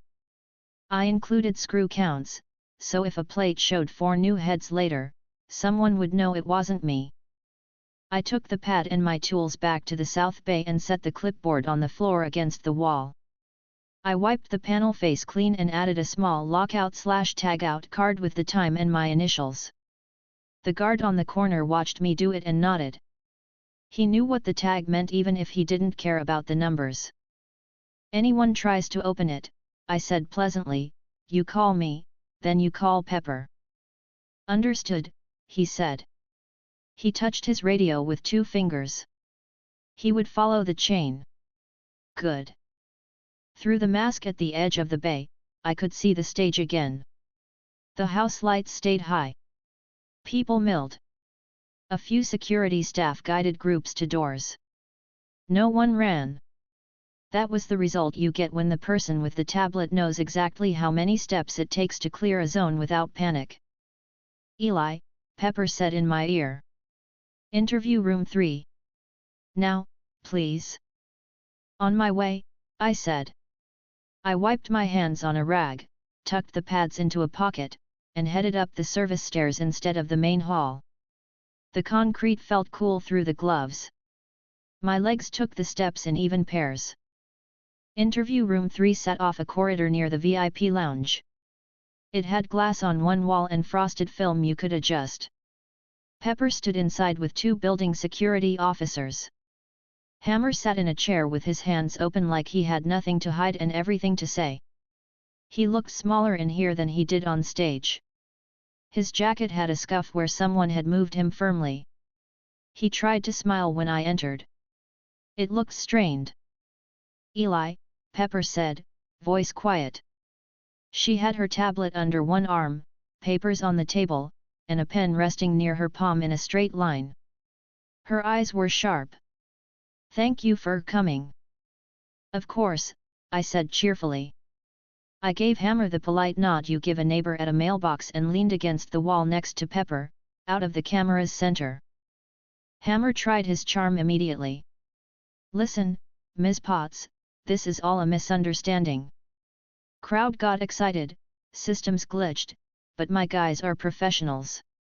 We can clear this up and keep the show going. Pepper didn't blink. Mr. Hammer, she said evenly, your equipment endangered my guests. That's a strong statement, he said, raising his hands. I'm sure there were external factors. Hackers. You have enemies. We all do. Pepper's mouth twitched. Yes, she said. We do. He leaned forward, trying to read the room. How can I help you? Help me right now. You can sit still, Pepper said. She tapped the tablet. Building security will hold you here until the police arrive. You will hand over your demonstration hardware and all associated controllers. You will provide immediate access to your staging cages. He laughed once, too loud for the room. Pepper, come on. We're on the same side here. She looked at him like she was considering a math problem. No, she said simply. We aren't. Happy arrived with the plastic bag. He set it on the table in front of Pepper without ceremony.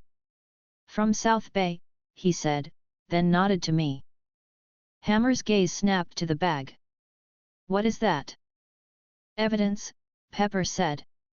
Her tone flattened into executive. Mr. Hammer, exhibits removed from panels and mounts your staff brought into my building under false labels. That's ridiculous, he said, but his eyes flicked to the bag like he recognized the shape of the little relay.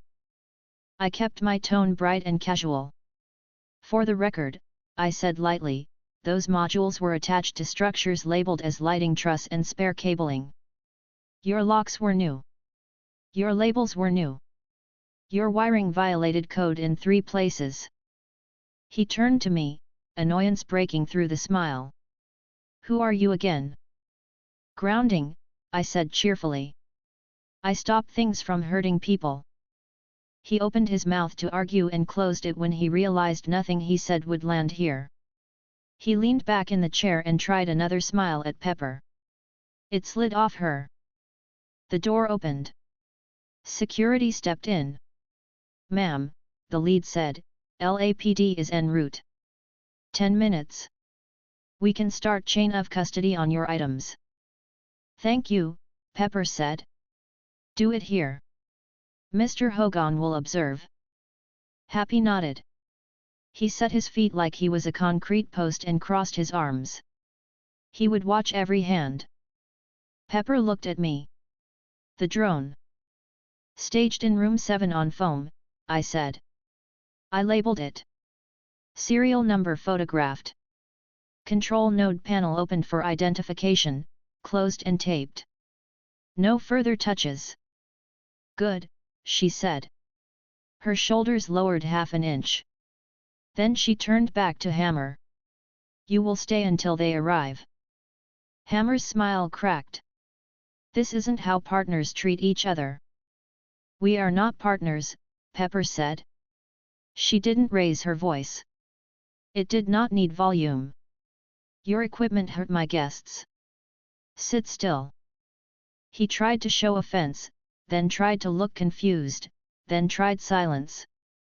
Pepper ignored each attempt in turn. She signed 2 forms the security lead presented and handed him the bag with the modules.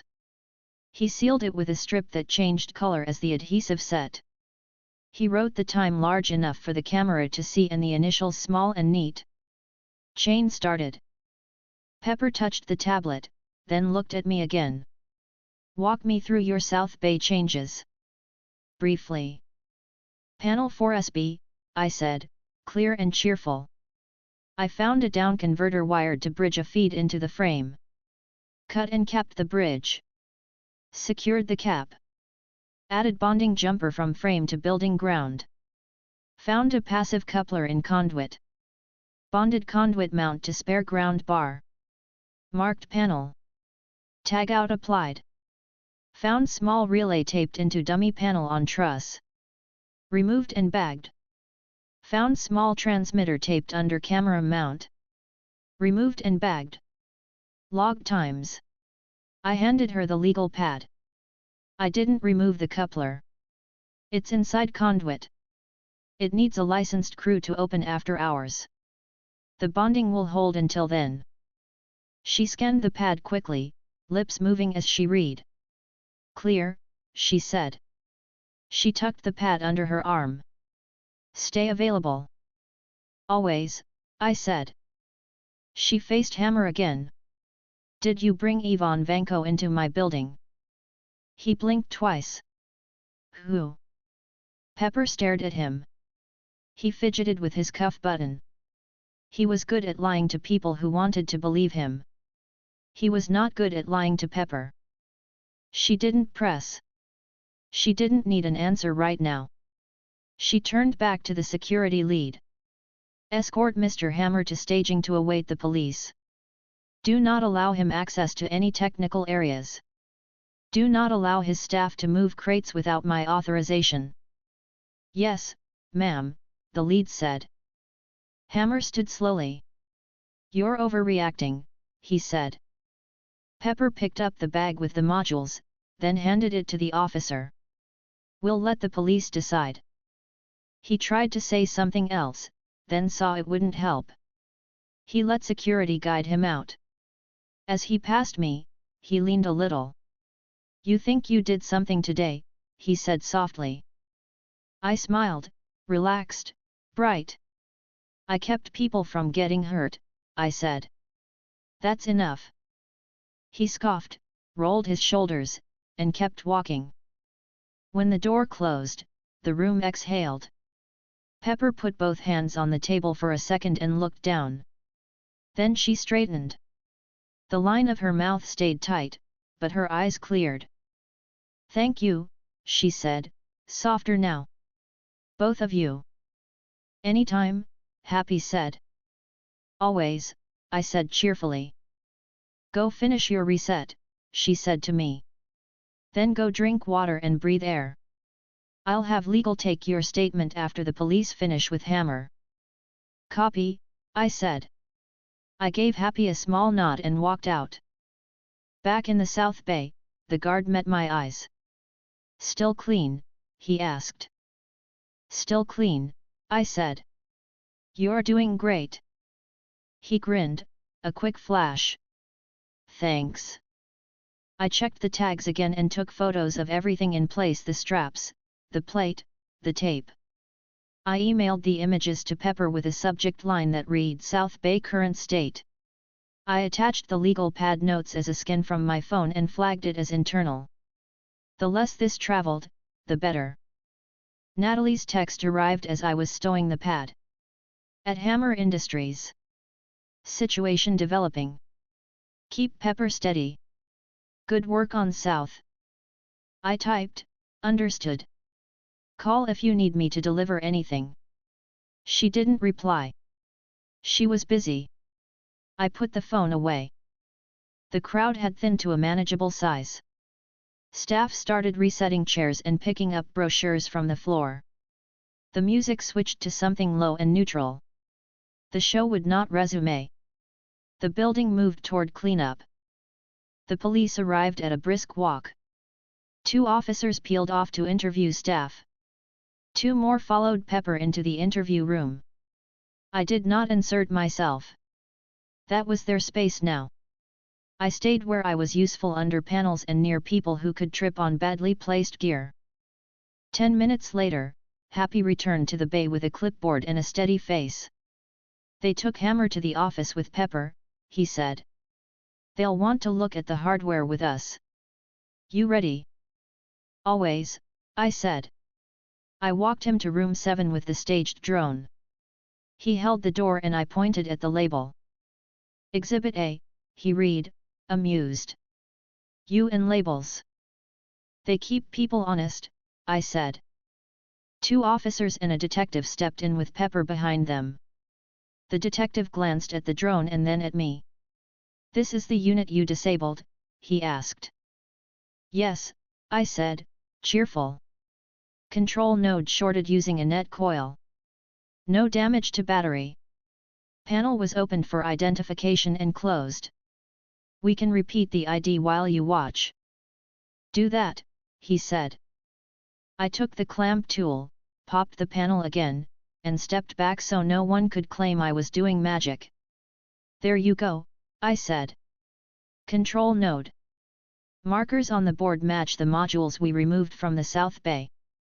The detective leaned in. You pulled modules. Pepper spoke before I could. He removed unsafe devices from our panels and mounts during a public show to prevent injury, she said. Those devices have been sealed and logged. You'll get them all with chain of custody tags. The detective nodded. We'll need your statement. You'll have it, I said. Simple words, full sentences. He cracked a smile, then hid it. Good. We walked them to the South Bay. I presented panel 4SB with the tag still in place and the tape across the edge. I did not open it without permission. The detective asked if he could see what was behind the plate. I nodded at the guard. The guard nodded back at me. Chain intact. I took a screwdriver, loosened the panel, showed the cut and capped bridge, showed the bonds, and explained each step in calm language. Why the tape? The detective asked, pointing at the gaffer strip across the edge. People fidget, I said cheerfully. Tape stops hands. He made a small noise that could have been approval. Okay. We stepped to the dummy panel on the truss. I showed the clean screws and pointed to where the relay had been. I did not complain about how neat the adhesive square had looked. I just showed the space and the residue. We climbed to the camera mount. I showed the cleaned bracket and the little scrape where the transmitter had rubbed paint. I did not speculate about who put it there. I used the words attached and removed and presented to security. The detective wrote steadily. He finished his notes and closed the book. This helps, he said. Thank you. Pepper spoke to him quietly about the interview room. He nodded. They left together with Happy trailing them like a quiet shadow. I watched them go and let my shoulders ease. My hands buzzed a little from the last hour. I shook them out. The guard looked at me. You done? Almost, I said. I'll leave the tag, take a breath, and then let a licensed crew open the conduit for the coupler. I'm not cutting the pipe in a live building. He nodded. Smart.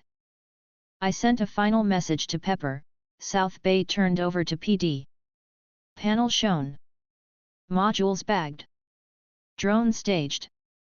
I'll stay on site until licensed crew arrives or you release me. A minute later, she replied, stay. Thank you. I sat on the edge of a flight case and drank water like a person who remembered how. My hands calmed. My head slowed. I smiled at the absurdity of a drone on foam labeled like a science project and then looked down at my boots because I did not have time to think about absurdity. 20 minutes later, a licensed electrician crew from Stark's List arrived. I met them at the panel and handed off the tag. Coupler in the conduit, I said. Bond holds. Building is stable. The foreman nodded. We'll open and remove, then cap and log. Do it clean, I said cheerfully. Pepper likes clean. We all like clean, he said dryly. They set up barriers, pulled the permit, and started opening the conduit carefully. I kept my hands out of the work and stood at the edge to answer questions if they asked. They found the ring exactly where I said it would be. They removed it with care, bagged it, labeled it with the time, and handed it to the security lead, who handed it to the detective. The chain stayed unbroken. Good. Happy returned, face tired and satisfied. Hammers in cuffs, he said. He said a lot. None of it helped him. Good, I said. How's Pepper? Focused, he said. She'll be fine. We stood in silence for a minute, listening to the electricians close the conduit. The sound of screws going back where they belonged was strangely nice. I let that small feeling sit with me.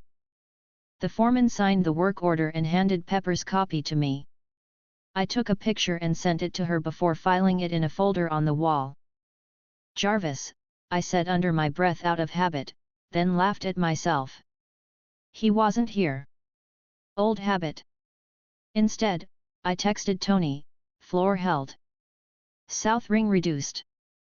Pepper has hammer. Go win the sky." He didn't reply. He was busy. That was fine. He would see it later. I walked the west exit with Happy one more time, both of us moving slower now that the building breathed like a building again. He pointed out a scuff he wanted painted over tomorrow. I pointed out a cable run that needed to be secured with a better clip. We marked both with tape. Pepper appeared in the bay entrance with a stack of paperwork and a look that said she had won a round. She saw me and gave a tight smile that felt genuine. "Come write your statement," she said. "Then get out of here before you fall over." "Copy," I said cheerfully. I followed her back to the small office near the interview rooms and sat at a desk with a blank form. I wrote exactly what happened in plain language. I didn't add color. I didn't guess. I described. Timestamps, panel numbers, actions, reasons, results. I finished, signed, handed it to Pepper, and leaned back in the chair. She schemed, nodded, and slid it into a folder. "Thank you," she said again. "I keep saying it. I mean it." "You're welcome," I said. "You did the hard part." She shook her head. "We all did the hard part." Happy knocked on the doorframe and leaned in. "Car's ready," he said. "I'll take him." Pepper nodded. "Good. Then come back. We're not done." "Never are," he said, smiling tiredly. I stood, rolled my shoulders, and picked up my vest. "I'm going to sleep well tonight." "You're going to drink water," she said, pointing, "and then you can sleep." "Bossy," I said with a grin. "Correct," she said. Happy clapped me on the back as we walked out. "You did good," he said. "I like doing good," I said happily. "It keeps my heart rate nice." He laughed, then sobered as we reached the outer door. The night air hit my face. It felt clean. Sirens moved away in the distance. The building behind us hummed like a tired athlete. At the curb, he opened the door of a stark SUV and jerked his head. "Get in." I slid in and let my head rest against the seat for a second. The leather felt cool. My hands stopped buzzing. Happy got behind the wheel and pulled out with that measured aggression that gets you through a crowd without scaring anyone.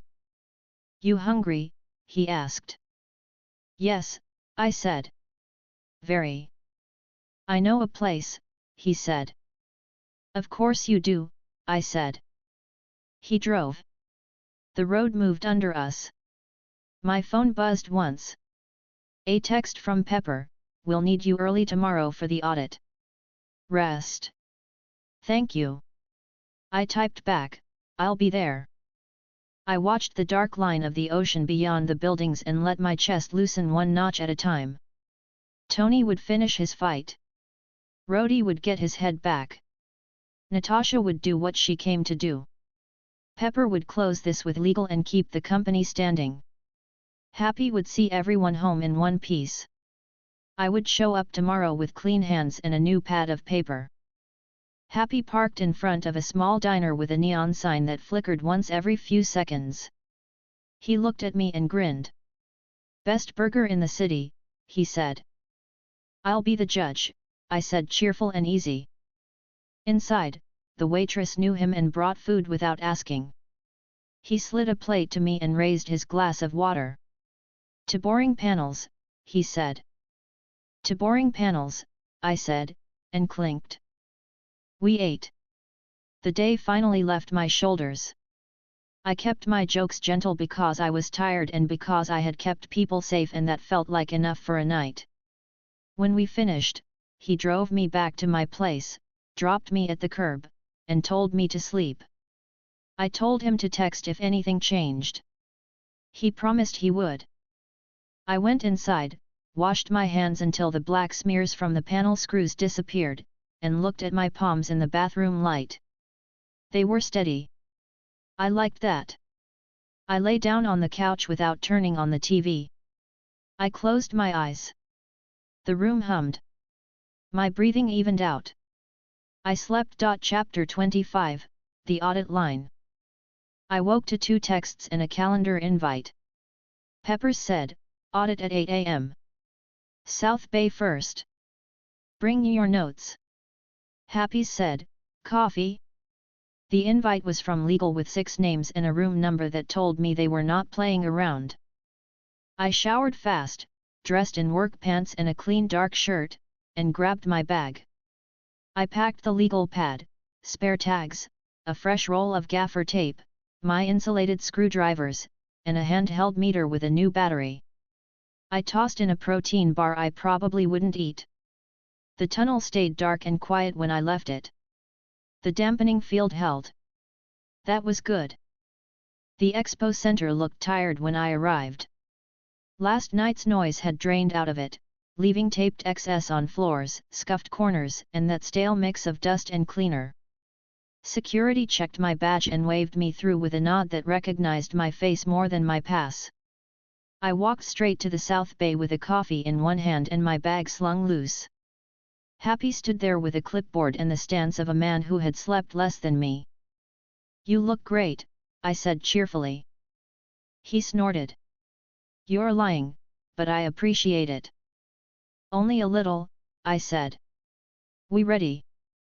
Pepper's on her way, he said. He checked the list again.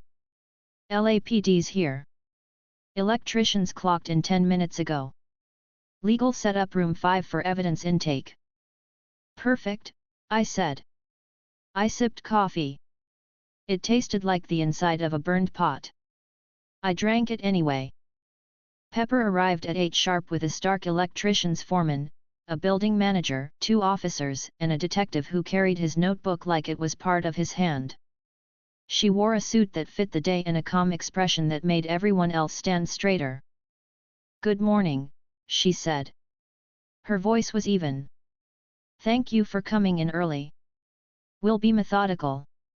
We'll be thorough. We'll be done by noon if we don't get cute. Eli, start with a status. I set my coffee on a crate and stood in front of panel 4SB.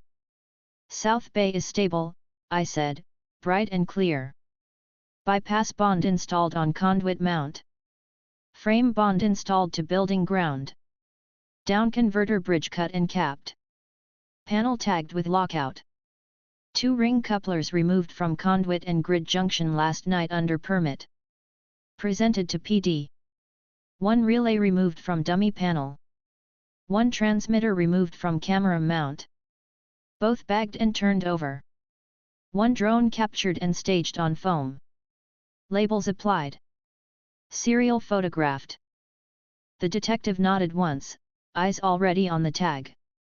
Pepper half smiled at the clean report, then glanced at the foreman. Let's walk it. Panel first, the foreman said. He was a quiet man with grey hair and strong thumbs. He took out a laminated permit, showed it to the building manager, and hung it on a hook by the bay door. He looked to the officer. We good? Good, the officer said. I pulled my lockout tag, handed it to the foreman, and loosened the screws. I took the plate off slowly and held it out so the camera on the detective's shoulder could see it. I pointed at the capped bridge and the bonds. Cut and cap here, I said. Wrapped and tied to the side. Bond across the frame here. Parallel bond here to the spare bar. All fasteners tightened last night and marked.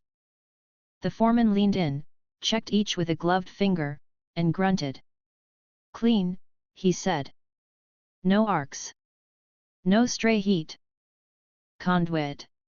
Pepper asked. The foreman nodded to his crew.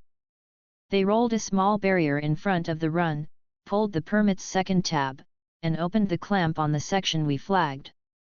Inside, the ring coupler-shaped bruise was obvious in the dust pattern, even though the ring itself was gone.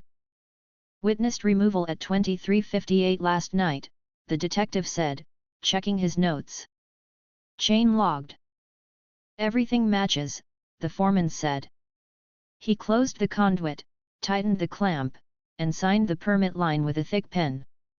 We'll leave the bonds in place until we finish the walk. Good, Pepper said.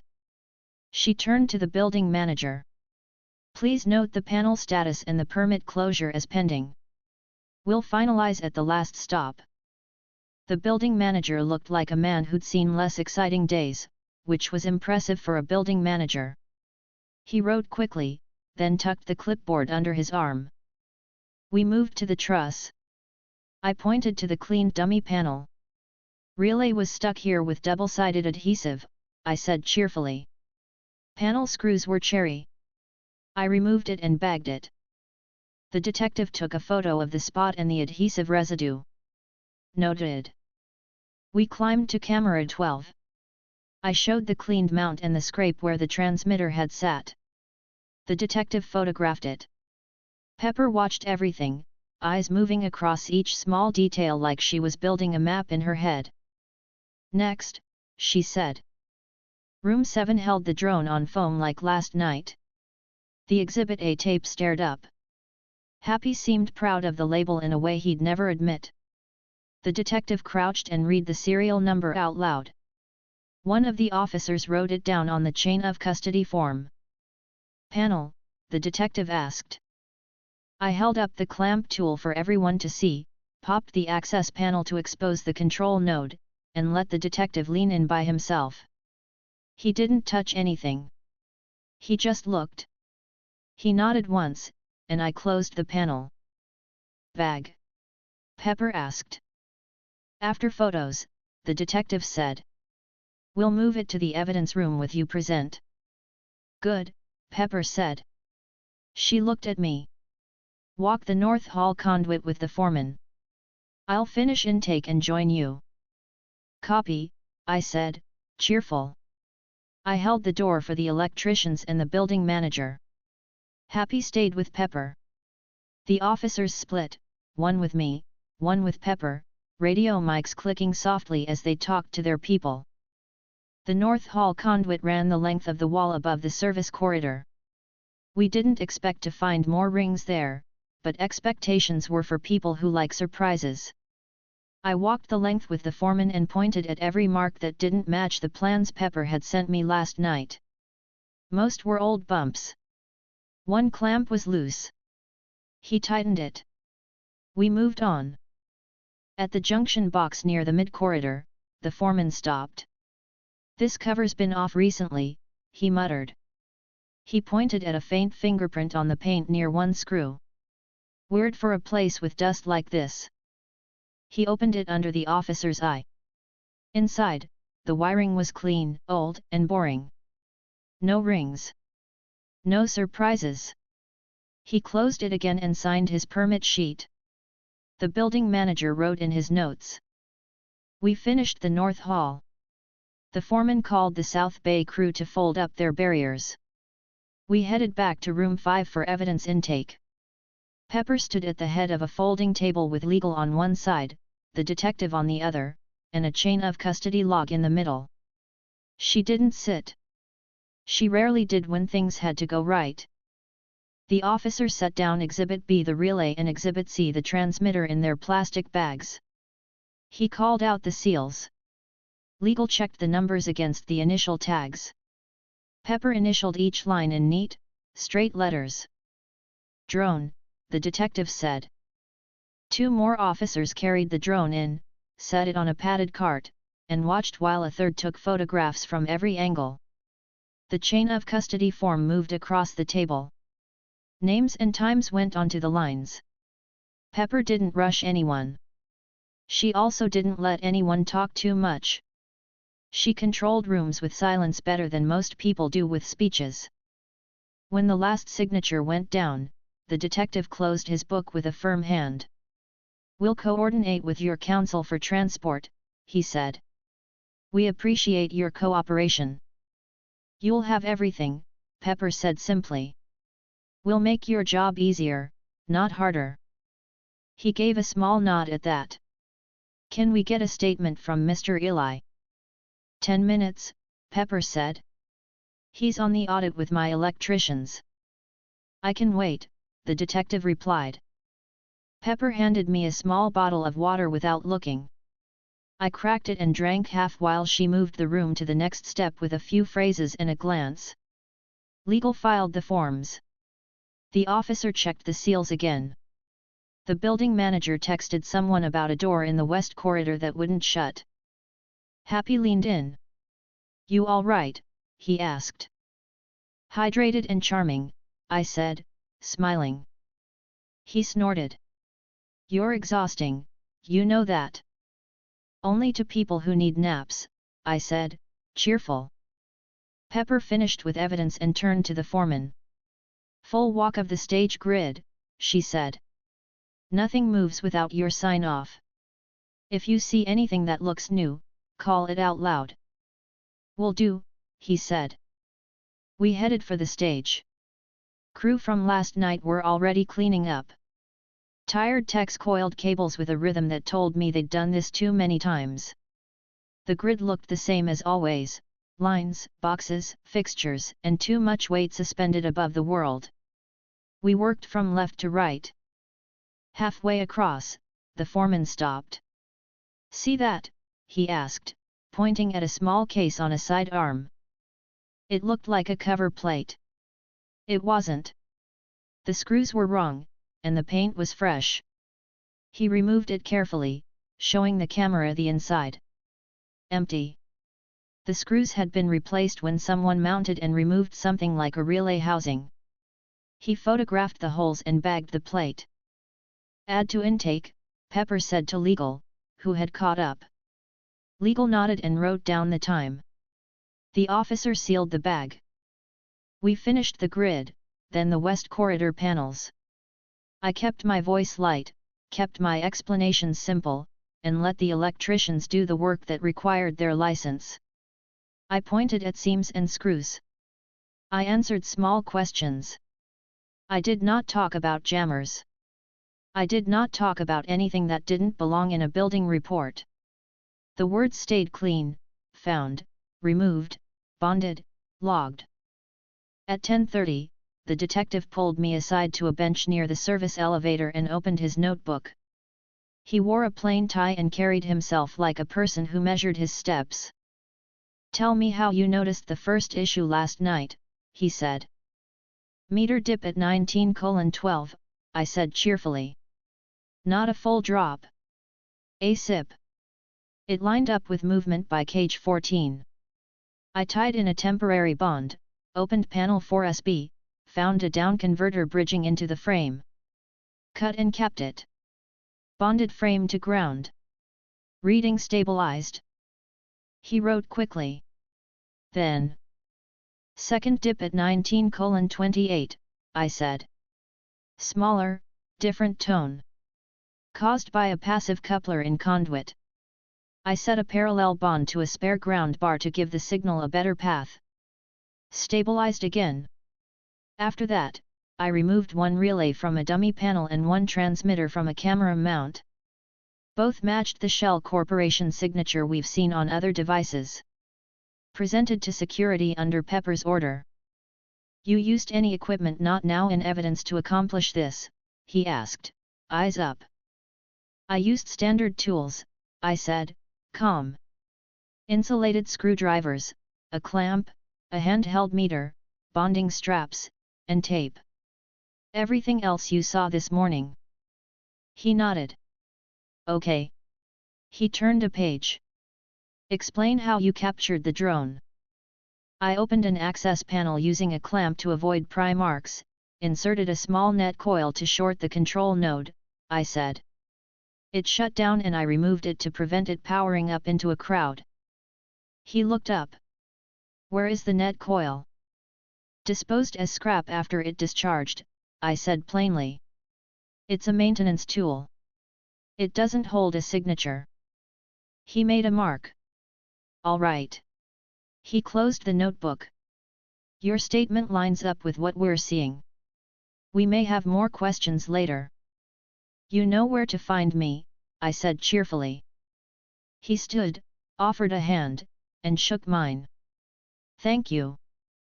I walked back to the stage to find Pepper with the foreman and the building manager. She had a clear plastic folder in one hand now, full of the photos and forms we'd generated in the last 90 minutes.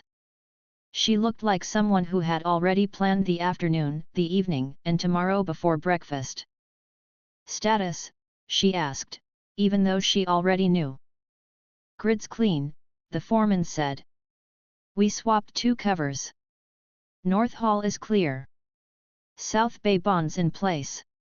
We're ready to reset with the inspector if you want to close out. Do it, Pepper said. She glanced at me. And then you eat. I brought a bar, I said, raising it. She made a face like I'd told her I loved cardboard. I'll have food brought in. Fancy, I said, smiling. She stared. You're eating? Yes, ma'am, I said, cheerful. The electrical inspector arrived just before 11. He had the expression of a man who never stopped being skeptical. He looked at the permit, looked at the bonds, looked at the conduit, and tested the grounds himself. He asked for the log. I handed him the legal pad copy. He read it and had the foreman repeat each step with a simple show me. The foreman showed him. The inspector signed the closure with slow, neat letters. All right, he said. You're safe. Finish your cleanup, call us if you find anything else. We'll hold the permit open on paper for 24 hours in case something turns up during teardown. Thank you, Pepper said. We'll keep our eyes open. He left with a nod that was close to respect for a city man. The foreman pulled the bonds to permanent points, tightened everything for the last time, and logged the closure. I peeled my small gaffer strip off the panel edge, folded it, and stuck it to the corner of my pad. Habit. Pepper's assistant arrived with food that smelled like a kitchen and not a vending machine. Pepper pointed me at a chair. I sat. She put a sandwich in my hand and hovered until I took a bite. How is it? She asked. Real, I said happily. I took another bite to prove it. Thank you. She sat across from me and drank water with quick, precise sips. She didn't look tired anymore. She looked done with one chapter and ready for the next 3. LAPD took hammer, she said quietly. They transported the drone and modules. Legal is drafting complaints. We'll press charges.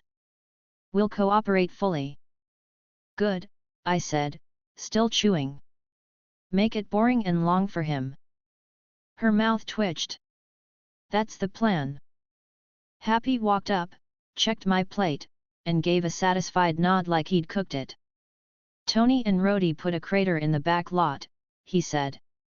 Security is taking selfies with it. I laughed softly. That tracks.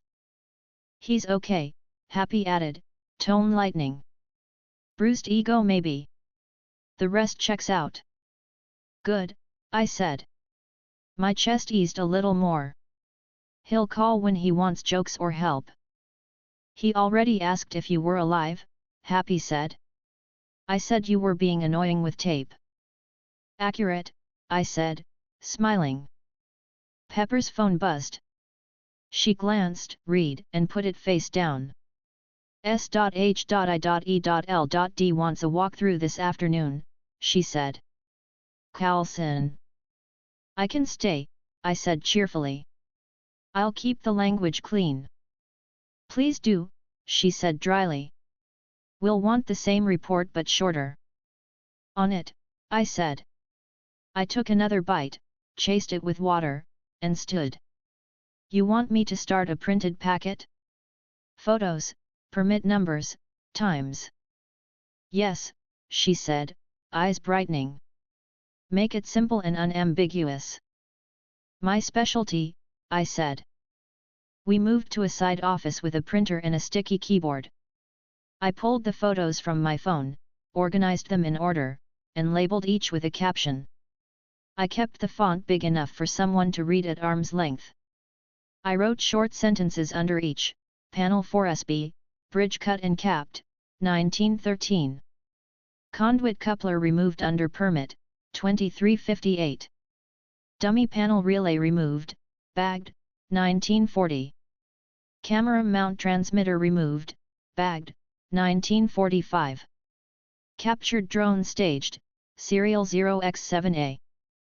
Pepper stood over my shoulder, scanning, and nodded when I kept it neat. Add the legal pad scan at the end, she said. I did. The printer made irritated noises and then spat out pages. I set them in a clean stack, tapped them on the desk to line the edges, and slid them into a folder. I wrote South Bay Audit May on the tab and handed it to Pepper. She flipped through, smiling faintly. This makes my life easier, she said. I like easy, I said. It keeps my blood pressure low. Happy leaned into the doorway. Carlson's here, he said. He looks exactly the same. He always does, Pepper said. She took the folder and stood. Let's go. We met Carlson in the South Bay. He wore that suit that never wrinkled and the quiet presence of someone who didn't need to say his name. He shook Pepper's hand, nodded to Happy, and then looked at me with a small glint of recognition. Mr. Eli, he said. Agent, I said cheerfully. Welcome to the clean end of a long night. He glanced at the tag still hanging from the hook and the neat barrier stack and the closed panel. So I see, he said. Ms. Potts, would you mind walking me through your team's response and the physical changes made in the South Bay? Short version. Pepper handed him the folder. Evidence and closures, she said. He'll talk. I did, clean and simple. Dip at 1912. Found and neutralized unsafe bridge at panel 4SB. Second dip at 1928. Grounded out passive coupler. Removed one relay and one transmitter from non-conforming mounts. Captured one drone to prevent harm. All items logged and turned over. All changes documented and reversed or moved to permanent bonds under permit. Electrician signed closure. Inspector signed off. Carlson turned each page with care. Did you deploy any electronic countermeasures against the drones? He asked, tone neutral. I focused on grounding to protect people in the room, I said, cheerful and even. Interior safety first. He held my eyes a second longer than was comfortable. Then he nodded. Reasonable, he said. He turned to Pepper. We appreciate the access. We'll coordinate our report with yours. We'll share what we have, Pepper said. Carlson looked up at the grid and then back at the panel. Hammer is in custody, he said, not asking. Pepper nodded once. He is. He looked at me again. Good work. Appreciate it, I said. He checked his watch, closed the folder, and handed it back to Pepper. We're done, he said to her. You'll hear from us this evening. Thank you, she said. He left the way he always did, in a straight line, with zero wasted words. Happy exhaled. He scares me a little, he admitted. That's his brand, I said, smiling. Pepper tucked the folder under her arm. You can go home, she said to me.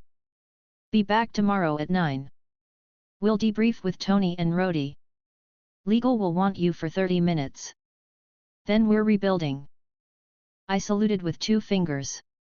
Yes, boss. She shook her head, amused and tired in a good way. Thank you, Eli. Always, I said cheerfully. I packed my bag, slid the legal pad into the pocket, and took one last look at the South Bay. The panel set closed and tagged. The conduit clamp shone. The floor was swept. It looked boring. I liked that. Outside, the air felt clean. I climbed into my car and sat with my hands on the wheel for a minute. The day had been long and slow in the right ways. I turned the key, pulled out, and headed home. The road hummed under the tires. My head stayed clear.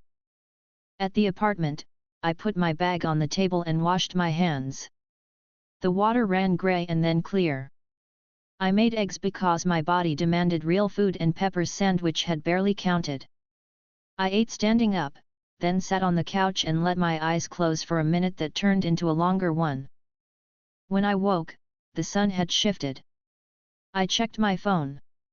One new text from Tony: heard you kept the floor from catching fire. Nice job. Don't let Pepper make you head of janitorial. I typed back, I accept only if it comes with a badge and a cape. He sent a smirking face, then nothing else. He was fine enough to make a joke. That counted. I took a shower, watched the grime leave the day, and went to the tunnel to check my systems because that was my ritual after any event. The readings were normal. The dampening field hummed happily. The mech stood quiet. I tapped the plating once with knuckles and listened to the clean sound. I smiled. I slept hard.